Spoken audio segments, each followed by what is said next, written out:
એ મુદ્દો છે કે વીજ વિભાગની ગંભીર બેદરકારી હજુ કેટલા લોકોના જીવ લેશે। ગુજરાતમાં હાલ અનેક જિલ્લામાં વરસાદ વરસ્યો। આ વખતે પ્રચંડ વરસાદ અને આ મુશળધાર વરસાદની સાથે તંત્રની પરીક્ષાનો પણ આ સમય છે। ક્યાં કેવી પ્રી મોન્સૂન કામગીરી કરવામાં આવી છે એ પરીક્ષા। ત્યારે પ્રથમ વરસાદમાં અલગ અલગ 3 જગ્યાએ દુર્ઘટના સર્જાઈ છે। કોણ જવાબદાર, કોની બેદરકારીના કારણે લોકોના જીવ જઈ રહ્યા છે, આ સવાલ થઈ રહ્યો છે। વાત અમદાવાદ, ભરૂચ અને રાજકોટની કરી રહ્યા છે, જ્યાં ભરૂચમાં ગંભીર બેદરકારી સામે આવી। જીઆઈડીસી વિસ્તાર ખૂબ ભારે વરસાદ વરસી રહ્યો હતો અને ચાલુ વરસાદમાં નમી ગયેલો એક વીજ પોલ ધડામ દઈને નીચે પડે છે।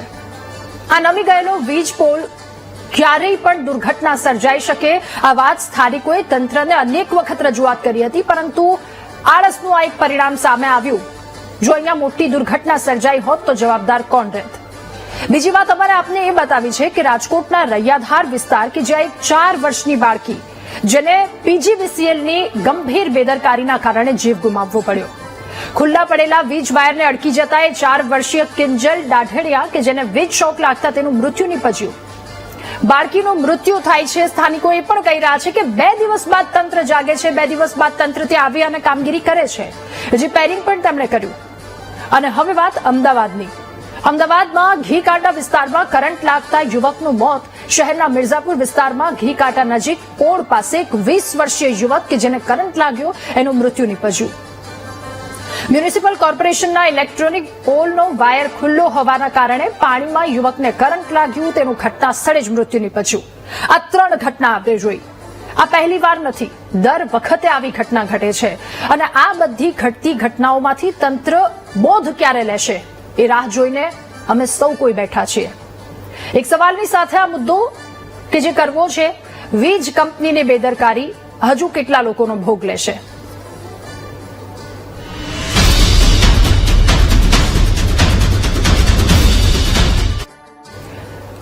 હવે અમે આપને દ્રશ્યો બતાવવા જઈ રહ્યા છે કે કયા પ્રકારની બેદરકારી દાખવી છે, કેટલા એના જીવ ગયા છે। આ પહેલો વિડીયો અમદાવાદનો છે, ઘીકાંટા વિસ્તાર કે જ્યાં એક વાયર ખુલ્લો રહી જતા 20 વર્ષીય યુવકનું અહીંયા મૃત્યુ નીપજ્યું। અમદાવાદ મહાનગરપાલિકામાં પ્રી મોન્સૂન કામગીરી કેવી કરવામાં આવી એનો પુરાવો। બીજી વાત છે ભરૂચની। ચાલુ વરસાદ છે, દ્રશ્યમાં આપ જોઈ રહ્યા છો એ નમેલો વીજ પોલ કે અચાનક જ ધડામ દઈને પડે છે। રોડ રસ્તા પર કેટલાય લોકો અવરજવર કરતા હોય, અહીંયા કોઈક ને કંઈક થાય તો પછી જવાબદારી કોની? અને ત્રીજો વિડીયો અમે આપને રાજકોટનો બતાવી રહ્યા છીએ કે જ્યાં કરંટના કારણે એક 4 વર્ષીય બાળકી જેને જીવ ગુમાવવો પડ્યો છે। રાજકોટની આ બીજી ઘટના। ગત વર્ષની જો ઘટના યાદ હોય તો 22 વર્ષીય યુવકને પણ વીજ કરંટના કારણે જીવ ગુમાવવો પડ્યો હતો। એટલે આવી ઘટના એક નથી ઘટી કે પહેલી વાર નથી ઘટી કે એના પરથી બોધ લઈ અને કામગીરી કરવામાં આવી રહી છે એવા સવાલોના જવાબ આપશે તો માની લઈશું। એવા સવાલોના જવાબ આપશે તો લોકો માની લેશે, એના પર વિશ્વાસ કરી લેશે, પરંતુ વારંવાર આ પ્રકારની ઘટના ઘટે છે। તંત્ર રેઢિયારની રીતે રખડી રહ્યું છે, એના પર લગામ લગાવનાર કોઈ કેમ નથી, એને સવાલ પૂછનાર કોઈ કેમ નથી? આ 3 દ્રશ્યો છે, અનેક સવાલો સર્જી રહ્યા છે। આ સવાલોના જવાબ મેળવવાનો પ્રયત્ન કરીશું। મહામંથનમાં આજે આપણી સાથે ગેસ્ટ પેનલમાં અત્યારે જોડાયા છે નેતા ભાજપ સંજીવભાઈ પંચોલી, નેતા કોંગ્રેસ મુકેશભાઈ વિશ્વકર્મા, સ્થાનિક આપણી સાથે રાજકોટથી જોડાયા છે મુકુંદભાઈ રાવલ અને નિવૃત્ત અધિકારી ડીજીવીસીએલના કમલેશભાઈ સ્નેહકુંજ આપણી સાથે જોડાયા છે। આપ સૌનું ખૂબ સ્વાગત છે મહામંથનમાં। શરૂઆત મારે મુકુંદભાઈ આપનાથી કરવી છે। રાજકોટની એક ઘટના સામે આવી છે, 4 વર્ષીય બાળકીનું મૃત્યુ નીપજ્યું વીજ કરંટના કારણે, શું કહેશો આપ? પહેલા તો ભગવાનને હું પ્રાર્થના કરું કે દીકરીને આત્માને શાંતિ આપે અને એના પરિવારને હિંમત આપે, એમને અને અમદાવાદના 20 વર્ષીયના પરિવારના એવી મારી ભગવાનને પ્રાર્થના છે। સૌથી પહેલા બેદરકારી કહું તો અધિકારીઓને ક્યાંય ગ્રાઉન્ડ ઉપર નીકળવું નથી, ફક્ત અધિકારીઓને એસીમાં બેહીને જોવું છે અને બેદરકારી પોતાના મનની અને પોતાની ધોરાજી ચલાવે છે। હાલ તમે હમણાં વિડીયો જોયો હશે કે રાજકોટના સ્ટેન્ડિંગ ચેરમેન જયમીનભાઈ ઠક્કર જે ખુદ પોતે રાત્રે 2:30 વાગે પીજીવીસીએલની ઓફિસે ગયા હતા અને અધિકારીઓને બધાને ખખડાવ્યા હતા। તો આ બેદરકારી, ફોન ન ઉઠાવો, સુઈ જવું, મેલી દેવું, રાત્રે આવા લાઇટો હોય જાય તો કોઈ ધ્યાન ના દેવું, કોઈ ધ્યાન દેવાનું છે જ નહીં અને ટોટલી આખા ભ્રષ્ટાચાર સિવાય વાત નથી। ઓકે, ડીજીવીસીએલના નિવૃત્ત અધિકારી આપણી સાથે કમલેશભાઈ સ્નેહકુંજ જોડાયા છે। કમલેશભાઈ, મારા આપની પાસેથી એ સમજવું છે, ચોમાસાની શરૂઆત થાય એ પહેલા કંપનીના અધિકારીઓ હોય અથવા તો જે વીજ કંપનીમાં કામ કરે છે એમને શું ઓર્ડર હોય છે, એમને શું કામગીરી કરવાની હોય છે અને કેટલો સમયગાળો મળે છે? આ ડીજીવીસીએલ કે પીજીવીસીએલ કે ગુજરાતની કોઈ પણ વીજ કંપનીઓ હોય છે એનું પ્રી મોન્સૂન મેન્ટેનન્સ વર્ક સરકાર તરફથી ને ઉચ્ચ અધિકારી તરફથી દરેકને પ્લાન કરીને આપવામાં આવે છે અને એ પ્રમાણે દરેક ઓફિસોએ કરવાનું હોય છે. હવે આ અમુક જે અકસ્માતો થાય છે એ અકસ્માતો એટલા માટે થાય છે કે એક વિસ્તાર ઘણો મોટો હોય છે અને મેન્ટેનન્સ કરવામાં આવ્યા પછી પણ ઘણી જગ્યાએ જે ધ્યાનમાં નથી આવતું ત્યાં કોઈ જગ્યાએ વાયર તૂટી પડે છે, કોઈ જગ્યાએ અકસ્માતે વાયર ચાલુ વાયર સાથે કોઈ વાયર જોડાઈ જવાથી નીચે થાંભલામાં કરંટ ઉતરે છે, કોઈ જગ્યાએ થાંભલા તૂટી પડવાથી અકસ્માત થાય છે, ઝાડમાં કરંટ ઉતરે છે જેના કારણે અકસ્માત થાય એટલે છે. સર અંદાજે કેટલો સમયગાળો હોય છે આપની પાસે કામગીરી કરવાનો, કે ઉનાળાનો આ સમય છે અત્યારથી શરૂ કરો ત્યારે ચોમાસામાં પહોંચી રહેશો, એ અંદાજે આપ જણાવી શકો? આ પ્રી મોન્સૂન મેન્ટેનન્સ સ્ટાર્ટ થઈએ છે માર્ચ મહિનાથી સ્ટાર્ટ થાય છે ઓકે, અને જૂન મહિનાના 15 તારીખ પહેલા પૂરું કરવાનું હોય છે. ઠીક છે. મુકેશભાઈ, હવે આપની પાસે માર્ચથી શરૂ થાય છે, જૂનની 15 પહેલા પૂરું કરવાનું હોય છે. આટલો સમયગાળો, જો કે બીજી એક વાસ્તવિકતા પણ આપણે એ જોવી પડે કે બહુ જ મોટો વિસ્તાર હોય, પણ આ બધાની વચ્ચે લોકોના જીવ જાય છે એ તો બિલકુલ યોગ્ય વાત નથી ને, આપ શું કહેશો? રાધા, અત્યારે એવું છે કે દેશના ટોચના નેતાઓ જ્યારે આ વિમાન દુર્ઘટના થઈ ને ત્યારે પણ એવું સ્ટેટમેન્ટ કરી ચૂક્યા છે, એક્સિડન્ટને કોઈ નિવારી શક્યું નથી. એટલે તમે હું ચર્ચા કરીએ ને અને સવાલનો જવાબ માંગીએ પ્રજા તરફથી કે પ્રજા માગે તો એ નિરર્થક સાબિત થાય છે.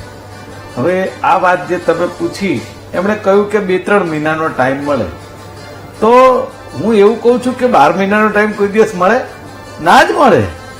આ જે એમની કામગીરી છે, આટલા સમયમાં કામગીરી કરવાની છે, એના પ્રમાણમાં અધિકારીઓ છે, કર્મચારીઓ છે, બધા જ છે.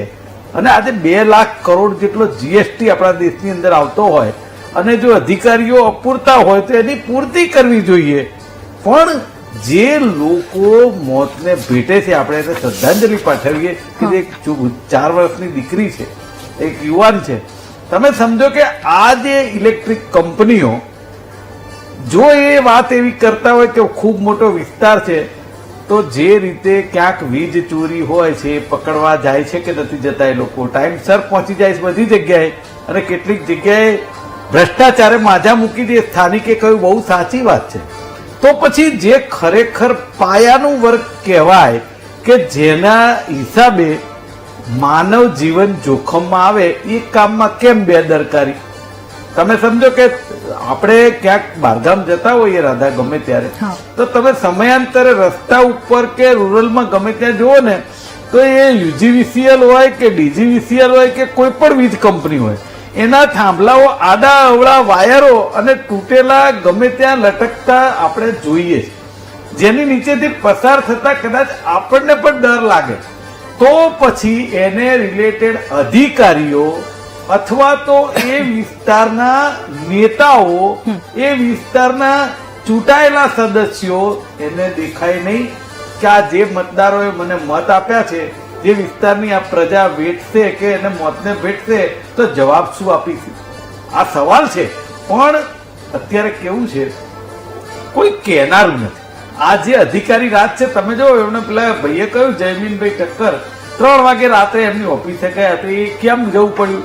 ફોન નથી ઉપાડતા, બહુ સાચી વાત છે. અને દાદાગીરી છે અમદાવાદની અંદર, તો ટોરેન્ટ કંપનીની દાદાગીરી, મોનોપોલી જેને કહેવાય. આ તમે સ્માર્ટ મીટર જે રૂરલમાં મૂકવાની વાત છે, તમે જે સેવા આપવાની જે ખરેખર એ નથી આપી શકતા. અને સ્માર્ટ મીટર મૂકવાની એટલી બધી ઉતાવળ શું છે? કારણ કે પ્રાઇવેટ કંપનીઓને આપી દીધેલું છે. સરકારે પોતાના હાથમાં એવી વસ્તુ રાખી જ નથી જે પ્રજા જોડે સીધી સંપર્કમાં છે, સંવેદનશીલ બાબત છે. પણ એની અંદર ક્યાંક ને ક્યાંક સરકાર ઊણી ઉતરે છે, એના કારણે આ લોકો મોતને ભેટે છે. પણ જો જ્યાં સુધી આ પ્રાઇવેટ કંપનીઓને ઉપર લગામ નહીં હોય, અને લગામ કરતા હું કહું છું કે અધિકારીઓ એ લોકો ઉપર લગામ આજે પણ નથી. તો એ શું બતાવે છે? નરો ભ્રષ્ટાચાર બતાવે. અને હું એક નથી કહેતો, ગુજરાતનો એક એક માનવી કહે છે કે દરેક જગ્યાએ ભ્રષ્ટાચાર છે ને. આ તો તમે જુઓ તો ખરા, એમણે કહ્યું કે અમને 2 મહિનાનો ટાઈમ મળે છે. અરે 2 મહિનાનો ભાઈ ટાઈમ નહીં ભાઈ, 1 મહિનાનો પણ ટાઈમ મળે, પણ એ તમારે કામ પૂરું કરવું પડે. તમારી ગણતરીમાં હોય છે, કેમ તમે પૂરું ના કરો? અને તમારા જ ઘરનો દીકરો ના જઈ શકે એવું કોણે કીધું? તમારા જ ઘરનો સદસ્ય જઈ શકે, ત્યારે આપણને ખબર પડે કે આપણું નુકસાન થયું. ઓકે સંજીવભાઈ, હવે આપની પાસે આવું છે, આપની પાસેથી જવાબ મેળવવો. ઉનાળાની વાત હોય, એ રાજકોટની ઘટના સૌ કોઈ જાણે છે. રિસીવર અધિકારીઓ નીચે મૂકી દેતા હતા, ત્યાં પહોંચે છે એટલે ઉનાળામાં વીજ ધાંધિયા, ચોમાસામાં લોકોના જીવ જાય છે. શું જોવાનું બાકી છે? ભરૂચ, રાજકોટ અને આ 3 દ્રશ્યમાં આપને બતાવ્યા અમદાવાદના. શું કહેશો સંજીવભાઈ? બેન, આમ તો બધી વીજ કંપનીઓને આપણે અભિનંદન આપવા જોઈએ, પરંતુ ઘટના જે બને છે એની પાછળના કારણોની પણ ચર્ચા કરીએ આપણે, અને સાથે સાથે આ ન બનવા જોઈએ એની પણ વાત કરીએ. એક સમય એવો હતો પહેલા કે 5-5, 6-6 કલાક વીજળી જતી હતી. મારા મિત્ર મુકેશભાઈને યાદ હશે. અને આજે તમે જુઓ કે ગામડાના છેવાડાના ઘર સુધી પણ વીજળીનો બલ્બ સળગે છે. પહેલા ઝૂંપડાઓમાં વીજળી નહોતી, આજે નાની નાની ઝૂંપડપટ્ટીમાં પણ દરેક જગ્યાએ પાકા રસ્તા છે, પેવર્સ બ્લોક નાખેલા છે, ઘરે પાણીનો નળ છે અને વીજળીનો તાર પહોંચ્યો છે. પરંતુ પરિસ્થિતિ એવી છે કે જેમ વસ્તીની ગીચતા, અને હવે એક બીજી તકલીફ એવી પણ છે કે કેબલ ઓપરેટરોના કેબલ્સના કારણે ઘણી બધી વાર વીજ વાર અને એની સાથેનું ઘર્ષણ થતું હોય છે. અને એનું મેન્ટેનન્સ હમણાં એવું કહેવામાં આવ્યું નિવૃત્ત વીજ અધિકારી દ્વારા માર્ચથી જૂન 15 સુધી ચાલે છે. હું એ વાત સાથે સહમત નથી, કારણ કે મેન્ટેનન્સ તો 12 મહિના ચાલતું હોય છે. અને આમાં ઘણી વાર એવું થાય કે કોર્પોરેશને કોઈ જગ્યાએ ગેસની લાઈન નાખી હોય, કોઈ જગ્યાએ ભૂવો પડ્યો હોય, કોઈ જગ્યાએ ડ્રેનેજની લાઈન નાખી હોય, જેના કારણે વીજ થાંભલાઓને અસર પહોંચે છે. આપણે ત્યાં ઘણી બધી જગ્યાએ રિલાયન્સના કેબલ પણ નાખવામાં આવ્યા છે. તો આના કારણે પણ ભૂગર્ભમાં કે જ્યાં આપણે જોઈ નથી શકતા, કે જ્યાં એ વીજ થાંભલાઓ રોપેલા હોય છે, એ થાંભલાઓને નુકસાન પહોંચે છે. હવે આમાં જવાબદાર લોકો કોણ? સૌથી પહેલી જવાબદારી તો વીજ કંપનીની જ આવે, પરંતુ સ્થાનિક લોકો જેઓ જ્યાં રહે છે એ લોકોએ પણ વીજ કંપનીનું ધ્યાન દોરવું જોઈએ, નેતાઓનું પણ ધ્યાન દોરવું જોઈએ. કારણ કે થાંભલા એટલા બધા છે કે દરેક થાંભલો કોઈ વીજ કંપનીનો માણસ કે કોઈ નેતા ઘેરે જઈને એને ગણવા જતો નથી. ભરૂચમાં તો દોર્યું હતું સંજીવભાઈ. ભરૂચના લોકો તો એમ કહે છે કે અમે કીધું તું અનેક વાર, પણ કોઈ અધિકારી નથી આવતા. હા બેન, એ વાત સાચી પણ હશે, એ વાત હું માનું છું. અને એવા સમયે જો અધિકારીઓ ન આવતા હોય તો રાજકીય મિત્રોનો સંપર્ક સાધવો જોઈએ અને એની પરિપૂર્ણતા કેળવવી જોઈએ. લોકો પણ ચલાવી લેવાની વૃત્તિ ન રાખવી જોઈએ. અત્યારે ઘણી બધી જગ્યાએ તમે જુઓ કે વીજ કંપની હવે પહેલા કરતા વધુ ટેકનોક્રેટ બન્યું છે. આજે સિસ્ટમની સાથે એ લોકો જીવના જોખમે પણ કામ કરી રહ્યા છે. એટલે જે 3 ઘટનાઓ બની છે એ ખરેખર દુઃખદાયક છે, હૃદયદ્રાવક છે. આવી ઘટનાઓ ન થવી જોઈએ. પરંતુ એની સામે જે ગીચ વસ્તી છે, ગીચ વસ્તીની સાથે આપણે જોયું છે કે ઝાડ પડવાની ઘટનાઓ સામાન્ય રીતે નાના ગામડાના નાના હાઈવે હોય કે શહેરોમાં જે સોસાયટીઓ છે, એ સોસાયટીઓમાં પણ જે લોકોએ ઘરની બહાર ઝાડ ઉગાડેલા હોય છે, તો એનું ટ્રીમિંગ પણ સોસાયટીના મિત્રોએ કરવું જોઈએ. પણ બધું જ જીઈબી ન કરી શકે, કારણ કે પહેલા તો જીઈબી ટ્રીમિંગ કરી આપતી હતી. હમણાં છેલ્લા કેટલાક સમયથી એમાં મુશ્કેલી પણ થાય છે અને સોસાયટીના મિત્રોએ કરે છે. ઘણી જગ્યાએ કે જ્યાં પ્રાઇવેટ સોસાયટીઓ છે, એપાર્ટમેન્ટ છે, ત્યાં હવે વીજ વાયર છે એને પેલો ઇન્સ્યુલેટેડ વીજ વાયર વાપરવામાં આવે છે. તો આવી જગ્યાએ ઘટનાઓ ઓછી બને છે. આપણે જોઈએ છે કે ઘણા બધા વિકસિત દેશોમાં કોઈ પણ જગ્યાએ જે વીજ વાયર નાખવામાં આવે છે એને ઇન્સ્યુલેટેડ નાખવામાં આવે છે. હવે જીઈબી દ્વારા પણ જ્યાં નવો વાયર નાખવામાં આવે છે ત્યાં નજીવો ચાર્જ લઈને ઇન્સ્યુલેટેડ વાયર નાખવામાં આવે છે. એટલે આવનારા દિવસોમાં પણ જીઈબી નું પણ પ્લાનિંગ છે. એટલે આખી વીજ કંપનીઓનું પ્લાનિંગ છે કે ભાઈ દરેક જગ્યાએ ઇન્સ્યુલેટેડ વાયર નાખવામાં આવે ને જેના કારણે આજે બધી ઘટનાઓ બને છે, જે હાદસાઓ બને છે એને રોકી શકાય. બિલકુલ, એટલે એ જ કે આવનારો સમય ખૂબ વધારે ઝડપથી આવે એટલે લોકોના આટલા જીવ જતા અટકે. મુકેશભાઈ કંઈક કહી રહ્યા છે, આપની રજૂઆત. મુકેશભાઈ, સૌથી પહેલા તો રાધા હું કહું કે આપણે ક્યારે 30 વર્ષ પહેલાની વાતમાંથી બહાર નીકળીશું. કમ્પેરિઝન આ લોકો આ જ કરે છે કે 30 વર્ષ પહેલા ત્યાં વીજળી નહોતી ને અમે આપીએ છીએ. અરે ભાઈ 30 વર્ષથી તમે સત્તામાં છો એટલે તમે અને હવે કબૂલ્યું તમે ને, તમે વીજળી કબૂલો છો કે જ્યારે 30 વર્ષ કંઈક પહેલા તમે આપી વીજળી રહ્યા નથી છો આપતા. તો આ દેશની તમે આઝાદીને તમે સિત્તેર મારે મેં વર્ષ તમને સાંભળ્યા સંજીવભાઈ, તમે મને 40 સાંભળો. વર્ષ સંજીવભાઈ, મેં તમને સાંભળ્યા, તમે મને સાંભળો. મારું કહેવું એવું છે કે તમે 30 ના, તમે વર્ષે ભૂલી ના જાઓ એટલા પણ માટે તમે તમને યાદ પ્લીઝ કરાવું. તમે તમે સાંભળો, 500 તમે જે વર્ષ બોલ્યા એનો પહેલા હું જવાબ આપી રહ્યો છું, મને સાંભળો. મારું કેવું એવું છે કે તમે કહેતા હતા પહેલા વીજળી નહોતી ને હવે બલ્બ ચડે છે. અરે મારા ભાઈ, તમે ગઈકાલે આયા હોય ને આવી વાત કરતા હોય તો બરાબર. 30 વર્ષના વાણા વહી ગયા અને હજી તમારે આ જ વાત જો કરવાની હોય તો મને એમ લાગે છે કે આનો ચર્ચાનો કોઈ મતલબ જ નથી. તમે કહ્યું રાજકીય નેતાઓનું ધ્યાન દોરવું. અરે રાજકીય નેતા પોતે 3 વાગે ગયો રાજકોટમાં, એવું કહ્યું. તમે ક્યાં વાત કરો છો? તમારો કોઈ અંકુશ નથી અધિકારી ઉપર. કોઈ અધિકારી, કોઈ નેતાનું સંસદ સભ્યને, ધારાસભ્યને નથી સાંભળતા તો સામાન્ય જનતાને ક્યાંથી સાંભળવાના? ઓકે, આ સૌથી મોટો સવાલ. સંજીવભાઈ પાસે તમે રાજકારણ ના કરશો આ બાબતમાં. મારી અરે પણ રાજકારણ તો કરે ને, મોતને ભેટે છે લોકો. કેવી વાત કરો છો તમે? તમારી દુખતી નસ દબાય છે ત્યારે તમે રાજકારણની વાત ના કરો સંજયભાઈ. હું તમને એ કહેવા માંગુ છું, લોકો મોતને ભેટે છે એની અંદર અધિકારીઓ ઊંડા ઉતરે છે એ વાત કરું છું. આમાં ક્યાંય રાજકારણ નથી. આમાં ક્યાંય રાજકારણ નથી. તમારે સમજવું હોય તો રાજકારણ સમજો, પણ વિરોધ પક્ષ તરીકે પ્રજાની સાથે ઉભા રહેવું, પ્રજાની વાત કરવી એ અમારો હક છે. ઓકે મુકુંદભાઈ, હવે આપની પાસેથી એ વાતનો જવાબ મેળવી લઈએ. હવે શું માંગ છે? 4 વર્ષની દીકરીએ તો પોતાનો જીવ ગુમાવી દીધો છે, ત્યાંની પરિસ્થિતિ શું છે એ પણ, અને શું કોઈ રજૂઆત કરવામાં આવી છે? શું હજુ એવું લાગી રહ્યું છે કે કેટલાય લોકોના જીવ જશે ત્યાં? ચોક્કસ બેન, હજી રજૂઆત ચાલે જ છે. મારા એક મિત્ર રહે છે અહીંયા વાવડી સબસ્ટેશનમાં, જ્યાં વીજ પાસે વાયર નથી છતાં અહીંયા ખુલ્લું છે, શોર્ટ સર્કિટ થાય એવું છે. રજૂઆતો કરેલી છે પણ પીજીવીસીએલ ને ધ્યાન નથી દેવું. સ્થાનિક કોર્પોરેટરને પણ જાણ કરેલી છે પણ છતાં બી ધ્યાન નથી દેવું. જેમ સાહેબે કીધું કે ભાઈ મુકેશભાઈની વાતથી હું સંમત છું. અધિકારીઓ, સ્ટેન્ડિંગ કમિટી ચેરમેનને જો આ લોકો ગણકારતા ના હોય તો પછી ચીફ મિનિસ્ટરને શું ગણકારે અધિકારીઓ? આવા અનેકો કાંડ થયા, ટીઆરપી જેવા કાંડ થયા, પછી એટલાન્ટિસમાં અમને શોર્ટ સર્કિટથી આગ લાગી. મારી જ બિલ્ડિંગમાં નથી ફાયર, છતાં બી અધિકારીઓ ફાયરના કોઈને ધ્યાન નથી દેવું. ટોટલી જગ્યાએ ભ્રષ્ટાચાર. બિલ્ડરો નોટ પધરાવી દે એટલે ભ્રષ્ટાચાર. ઓકે કમલેશભાઈ, આપની પાસેથી હવે એ જાણવું છે કે ક્યારેય ઉપરથી એ પ્રકારનું પ્રેશર આવ્યું છે કે આપણી પાસે આટલો સમય છે, માર્ચથી લઈ અને જૂન 15 પહેલાનો, તો ભાગતા દોડતા કામ કરવું પડશે, આટલું કામ આટલા સમયગાળામાં પતાવવું જ પડશે, એવું ક્યારેય પ્રેશર ફીલ કર્યું છે? મારી વાત અડધી રહી ગઈ છે. એમાં એકચ્યુઅલી અમારા મેન્ટેનન્સના જે પ્રોગ્રામ છે આ બિફોર મોન્સૂન ને આફ્ટર મોન્સૂન, એટલે પોસ્ટ મોન્સૂન ને પ્રી મોન્સૂન બંને હોય છે. એટલે અત્યારે દાખલા તરીકે દિવાળી પછી જે દિવાળી પાસે આપણું વરસાદ પૂરો થશે એટલે મેન્ટેનન્સ અમારું ચાલુ થઈ જાય છે. એ સતત 4 મહિના ચાલે છે. અને પ્રી મોન્સૂન માટે આપણી પાસે માર્ચથી સ્ટાર્ટ થઈ જાય છે. એટલે મોન્સૂન માટે એટલીસ્ટ આખું વર્ષ જ મેન્ટેનન્સ ચાલતું હોય છે. એમાં મેન્ટેનન્સમાં કોઈ જાતની બેદરકારી પણ રાખવામાં આવતી નથી. અને અમારી કંપનીઓના ટાર્ગેટ હોય છે કે 0 એક્સિડન્ટ કરવાનો છે. પહેલા જે એક્સિડન્ટ થતા હતા એના પ્રમાણમાં અત્યારે ઓછા થાય છે, પણ કંપનીનો ટાર્ગેટ શું છે કે 0 એક્સિડન્ટ, કોઈ પણ એરિયામાં એક્સિડન્ટ ના થવો જોઈએ. અને અત્યારે તો પાછું એવું પણ લાવ્યા છે કે જો અધિકારી કે કોઈ કર્મચારીએ જો પોતાની ફરજમાં બેદરકારી બતાવી હોય, એમને કોઈ કમ્પ્લેન કરવામાં આવી અને જો કમ્પ્લેન એટેન્ડ ન કરી હોય તો એમના પર એફઆઈઆર કરીને એમની જવાબદારી ફિક્સ કરે છે. અમારા સુરતમાં એક વખત એવું થયેલું હતું કે ટ્રાન્સફોર્મરની કમ્પ્લેન આપવામાં આવેલી હતી. એ ટ્રાન્સફોર્મર એ ના બદલાયું ને ટ્રાન્સફોર્મર આગ લાગી તો બધાએ એની જવાબદારી ફિક્સ કરી એના પર એફઆઈઆર કરી હતી. એટલે દરેક જગ્યાએ એફઆઈઆર કરીને અધિકારીની જવાબદારી ફિટ કરવામાં આવે છે.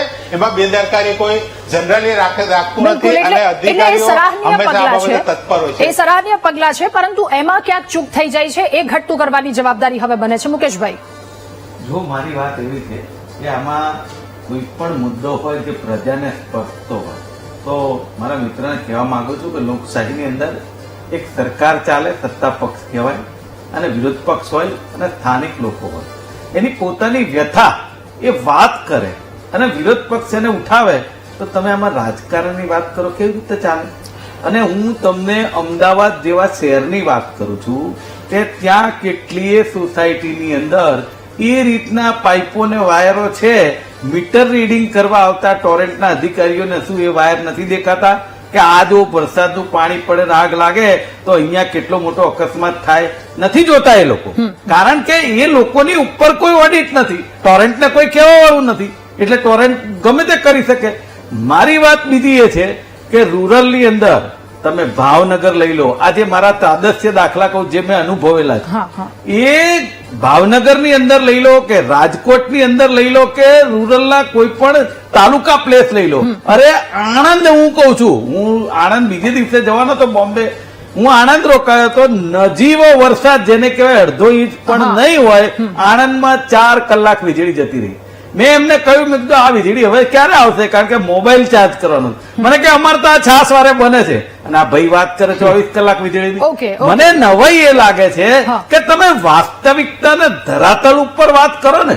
હું આમાં રાજકારણ કરવાની ક્યાં વાત કરું, પણ તમે નરું જુઠ્ઠું બોલવાની વાત હોય તો એ તો સ્વીકાર્ય નથી. ઠીક છે સંજીવભાઈ, હવે અંતિમ પ્રતિક્રિયા જણાવી દેજો. સાથે હમણાં જ નિવૃત્ત અધિકારીએ કહ્યું જવાબદારીની જે વાત કરી છે એ પગલા સરાહનીય છે, એને વધાવીએ છે, પણ આવા અકસ્માતો ક્યારે ઘટશે? આવી બેદરકારી તંત્ર દાખવે છે તો એના કાન પકડનાર કોઈ નથી. બેન, વાત ખૂબ સાચી છે કે તંત્ર કોઈ પણ કામ કરે અને તંત્ર ગમે એટલું પણ કામ કરે, પણ આપણી જે વ્યવસ્થા છે ગીચતા છે, અને એની સાથે સાથે ઘણી જગ્યાએ પરિસ્થિતિ એવી ઉદ્ભવે છે કે લોકલ બોડીઝનું સંકલન નથી હોતું. સમજો કે ગેસ કંપનીનું વીજ કંપની સાથે સંકલન નથી હોતું, સુવેજ કંપનીનું નથી હોતું, એટલે એ સંકલન પણ વધવું જોઈએ. આ જે પણ દર્શક મિત્રો અથવા તો જે પણ અધિકારીઓ જોઈએ છે એ અધિકારીઓને પણ હું કહી રહ્યો છું. અને સાથે સાથે તંત્ર જે બેદરકારી છે એ બેદરકારી જે ઝીરો ટોલરન્સની જે વાત કરી પેલા ભાઈએ હમણાં અમારા મિત્ર કમલેશભાઈએ, તો એ આવકાર્ય છે. અને એ જ પદ્ધતિથી સંજીવભાઈ એક જ મિનિટ સંજીવભાઈ પૂછું છું કે સંકલનની જવાબદારી કોની? નહીં, જવાબદારી અધિકારીઓની હોય. એમાં જો અધિકારીઓ ન સાંભળતા હોય તો નેતાઓને કેવું જોઈએ ને નેતાઓ પ્રેશરથી. અરે નેતા નહીં સંજીવભાઈ, નેતાનું તો નહીં સાંભળે, સરકારની સીધી જવાબદારી. મારી પાસે સમયનો ખૂબ અભાવ છે. કોઈ જગ્યાએ એવું થાય કે કોઈ અધિકારી માથા ફરેલો હોય અને સાંભળતો ન હોય તો એને યોગ્ય શિક્ષા થવી જોઈએ. અને આમાં ઝીરો ટોલરન્સ નીતિથી, કારણ કે આ કોઈની પણ જાનહાનિનો સવાલ છે. અને ભાઈ એવું કે છે ને કે 4 કલાક કે 5 કલાક વીજળી જાય, એ વાત સાથે હું પણ સહમત નથી. અને અહીંયા જોઈ રહેલા તમામ તમે આણંદમાં પૂછી શકો છો, મારી સામેનો દાખલો છે. વીજ કંપનીની કાર્યવાહી સરાહનીય છે, પરંતુ જે ઘટનાઓ ઘટે છે એ ઘટનાઓ એમણે ગંભીરતાપૂર્વક લેવી જોઈએ, એવું હું એ અધિકારીઓને પણ અને મિત્રોને પણ મારું આહવાન કરું છું. અને સરકારશ્રી પણ હંમેશા આ બાબતે ચિંતિત હોય છે, કારણ કે એમના પર ખૂબ મોટું પ્રેશર સરકાર આપતી હોય. જી, આપ સૌનો આભાર મહામંથનમાં અમારી સાથે જોડાવા બદલ, આ મુદ્દા પર ચર્ચા કરવા બદલ.